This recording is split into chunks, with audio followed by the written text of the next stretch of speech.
안녕하세요. 8월 9일 금요일 말드라에 오신 여러분들을 환영하고 축복합니다.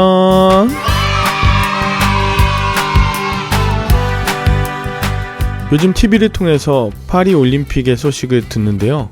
신유빈 선수를 비롯한 혼합복식 탁구팀이 남북 참가 선수들 함께 사진을 찍는 모습이 참 훈훈했습니다. 이렇게 사진 촬영이 가능한 이유는 삼성에서 참가 선수들에게 최신 갤럭시 스마트폰을 제공한 덕분입니다. 안타까운 건 북한 선수들이 이 휴대폰을 받으면 대북 제재 결의에 위반 소지가 있다고 해서요. 전에도 지급된 휴대폰 다시 반납 또 수거하는 일들이 있었답니다. 올림픽에서 모두에게 제공하는 이런 물품마저 제공받을 수 없다는 이 현실이 너무 가슴 아픕니다. 다른 나라 모든 선수들이 다 받을 수 있는데 말이죠. 게다가 다음 주 목요일은 8.15 79주기입니다. 일본이 그렇게 압제하고 많은 사람들을 죽였음에도 불구하고 용서합니다. 잘 지내보자고 합니다. 광복도 기념합니다. 그런데 정작 우리 민족이었던 이 북한에 대해서는 유독 용서할 수 없고 날을 세우고 심지어 대북 제재 결의 이런 것으로 잣대를 대는 것이 2024년 지금 이 시기입니다. 저는 이번 주일 평화통일주의를 미리 준비하면서 이 땅의 진정, 하나님의 평화와 회복의 역사가 일어나길 기도하는 마음 담아서 오늘의 말드라를 시작해보려고 합니다. 여러분 함께 기도해주시는 마음으로 힘차게 시작해보도록 할까요? 자, 출발!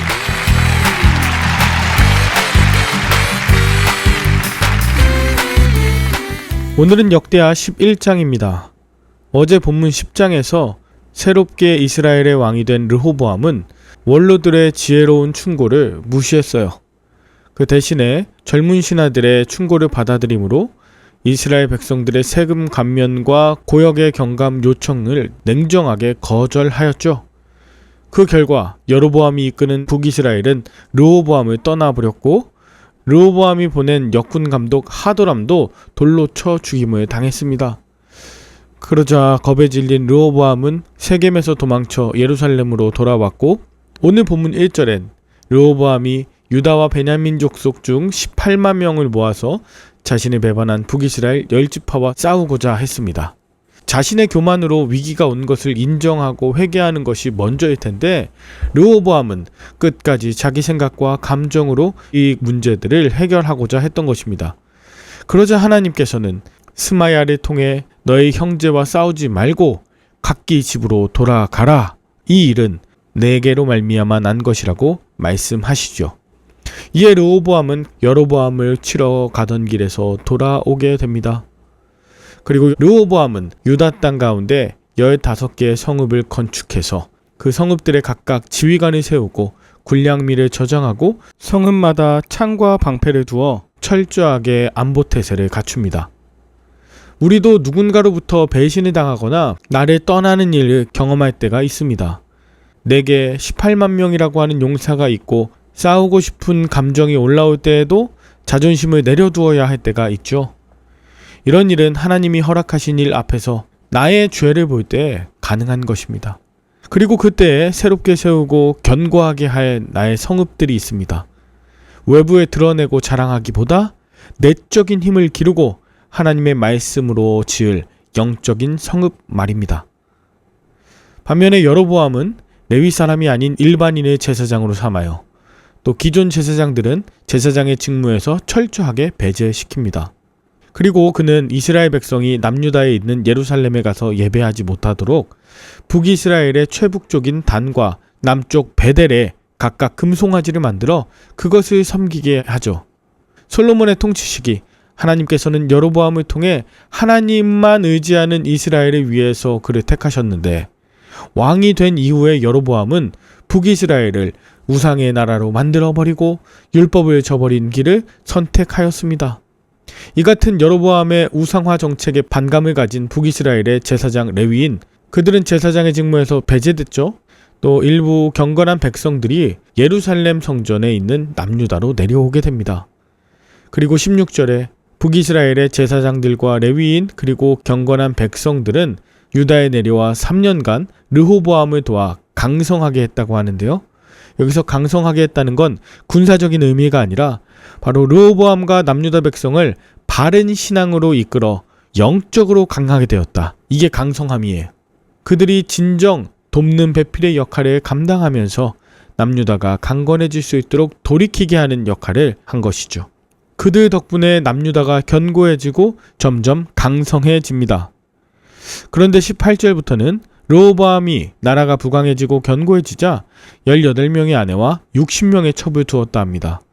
정치적으로 보면 정략적 결혼을 통해서 자신의 왕권을 강화시키려는 목적이라 할 수 있습니다. 그리고 이건 신명기 17장 17절에 나온 왕이 지켜야 할 규례 첫 번째를 어긴 것입니다.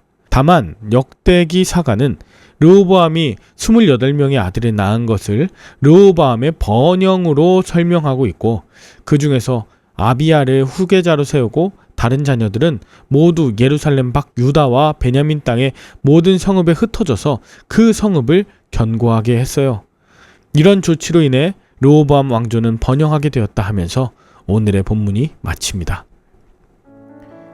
여러분은 오늘 본문을 통해 무엇을 느끼셨나요? 여러분은 분쟁과 위기의 상황에 어떻게 대처하시나요? 하나님을 의지하며 나 자신을 돌아보고 회개하시나요? 아니면 내 생각과 힘으로 문제를 해결하고자 하시나요? 남과 싸우기보다 견고하게 내적인 영적인 실력을 갖추어야 할 나의 성읍은 어디인가요? 나는 내 정욕대로 행하다가 공동체에 손해를 끼친 일은 없었나요? 여러분, 르호보암이 여로보암과 전쟁을 했다면 남유다와 이스라엘 중 누가 이겼을까요? 아니, 진정한 의미에서 승자가 있었을까요? 그저 죄 없이 피 흘리는 백성들만 가득하게 될 뿐이겠죠.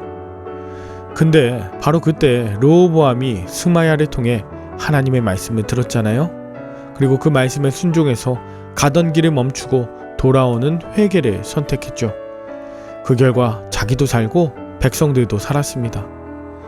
오늘도 마주하는 수많은 감정적, 경제적, 관계적인 복수심이 아닌 영적인 성읍을 든든하게 세워가시는 하나님의 백성 되시길 축복합니다. 그때에 하나님께서 보내주시는 동역자들로 더욱 견고하며 강성해져 갈 것을 믿습니다. 그런 평안과 은혜로 충만한 하루 되시길 바라며 함께 기도할까요? 하나님 아버지, 저의 교만으로 일어난 위기의 사건 앞에서 하나님께 돌이켜 회개하기보다 제 힘으로 문제를 해결하고자 했던 것을 회개합니다. 이제는 하나님 말씀에 순종함으로 하나님이 허락하신 일 가운데 저의 죄를 깨닫고 육적인 싸움을 그치게 하여 주옵소서. 믿음의 공동체에 거하며 영적인 성읍을 견고하게 세워가게 하시고 여로보암의 길로 가지 않도록 붙들어 주시옵소서. 이 나라 이 민족을 불쌍히 여겨 주셔서 자기 힘으로 문제를 해결하고자 하는 것이 아니라 하나님 말씀에 순종하고 그 말씀에 순종함으로 강성함을 이루어서 자기도 살고 백성 모두가 사는 은혜의 때를 허락하여 주시길 우리 구주 예수 그리스도의 이름으로 기도 올리옵나이다. 아멘. 주말에는 섬기시는 교회에서 예배드리시며 은혜 많이 받으시고요. 저는 다음 주 월요일에 다시 찾아뵙도록 하겠습니다. 샬롬.